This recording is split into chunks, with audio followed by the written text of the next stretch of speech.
नमस्कार। जैसा कि आप सभी जानते हैं, हमारी क्लासें लगातार प्रतिदिन हो रही हैं, एक नहीं बल्कि 2 हो रही हैं। तो हम अब तक 13 क्लासें कर चुके हैं।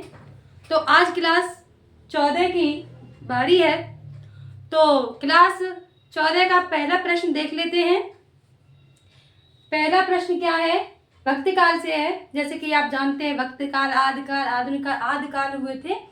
तो आज भक्ति काल से पहला प्रश्न क्या है कि भक्ति काल का उदय जॉर्ज ग्रेशम ने माना है। यानी कि इन्होंने क्या कहा कि भाई भक्ति काल कैसे उदित हुआ, किस कारण से उदित हुआ।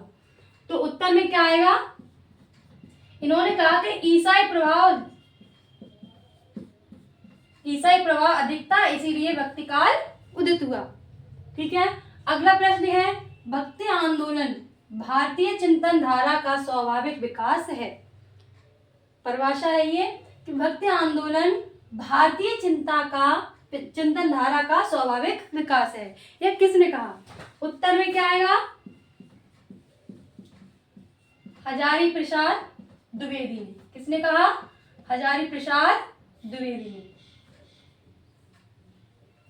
इन्होंने कहा कि भाई भक्ति काल किसी की देन नहीं है, ये अगर भक्ति काल अपने आप उदित हुआ है। क्या उदित हुआ है? अपने आप यह उदित हुआ है, यानी कि स्वाभाविक है। अगला प्रश्न क्या है कि विशिष्टाद्वैतवाद के प्रवर्तक कौन है? इसके प्रवर्तक कौन है? तो उत्तर में क्या आएगा? इसके जो प्रवर्तक हैं वो कौन है? रामानुजाचार्य। कौन है इसके प्रवर्तक? रामानुजाचार्य।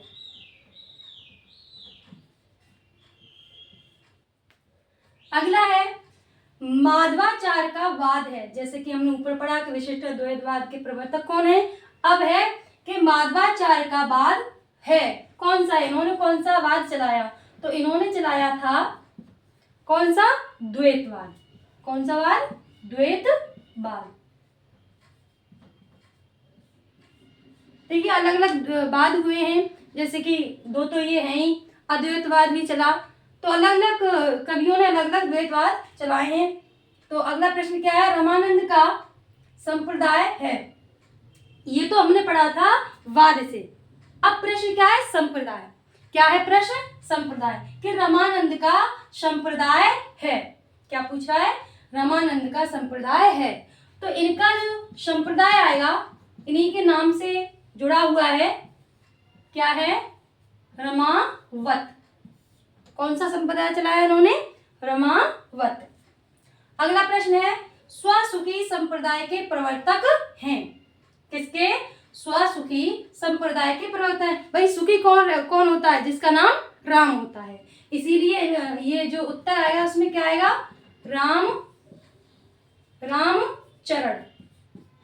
रामचरण दास। यानी कि जो राम के चरणों का दास होता है वही सुखी होता है। तो आप ऐसे भी इसको याद कर सकते हैं। अगला क्या है कि भ्रय को अंग। क्या है? भ्रय को अंग संकलित है। कबीर की जो ग्रंथ थे 3, आप जानते हैं सभी। तो उन्हीं में से कौन से में भ्रय को अंग संकलित है? तो उत्तर में क्या आएगा? भ्रय को अंग जो संकलित है उसमें किसमें? साखी। कौन से ग्रंथ में? साखी। जैसा कि जानते हैं आप, साखी सवद रमैनी।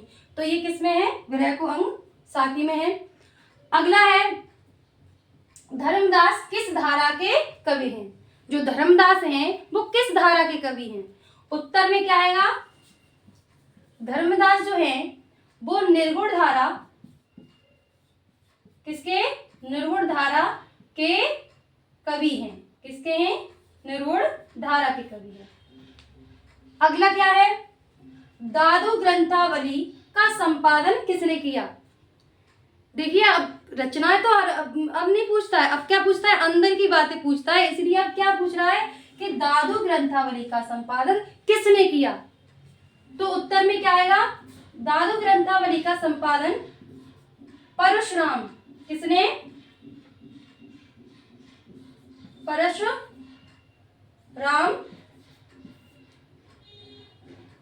परशुराम चतुर्वेदी ने। किसने किया? परशुराम चतुर्वेदी ने। ठीक है। अगला प्रश्न यानी कि अंतिम प्रश्न 10वां प्रश्न क्या कह रहा है कि सींगा कवि हैं। अब इन्हें में पूछा है कि भाई किस धारा के कवि हैं ये, सींगा जो कवि हैं वो किस धारा के कवि हैं।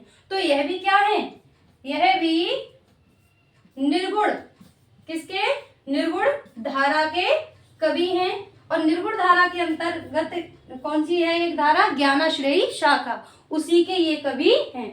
जैसा कि आप जानते हैं भक्ति काल को कई धाराओं में बांटा गया है कि निर्गुण, सगुण, फिर उसके बाद अलग दो धाराएं, फिर ज्ञानाश्रयी शाखा, प्रेम मार्गी शाखा है ना, राम भक्ति शाखा, कृष्ण भक्ति शाखा, तो इनके अलग अलग कवि हुए हैं। तो उम्मीद करते हैं ये क्लास आपको अच्छी लगी होगी। अगर क्लास आपको अच्छी लगी है तो लाइक कमेंट शेयर अवश्य करना। मिलते हैं अपनी अगली क्लास में, तब तक के लिए नमस्कार, बहुत बहुत धन्यवाद।